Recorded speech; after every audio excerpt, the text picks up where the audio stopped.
Hey, this is Captain Roscoe with Monster Studs. A lot of people ask me how much weight our world's best and most versatile adhesive marine fasteners will support. I could obviously take them to a testing lab and find out.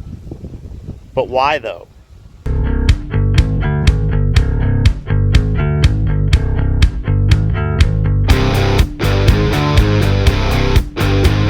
Foot is almost, it's off the brake. Foot is off the brake.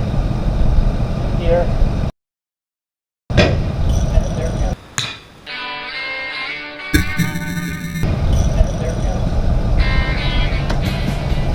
So how strong are monster studs? One monster stud just held a 6,500 pound truck in place for over 57 minutes. That's roughly 300 pound-feet of torque. One stud. Marine devices that are mounted on your boats and yachts don't exert anywhere near 300 pound-feet of torque. Why screw around? Get you some monster studs.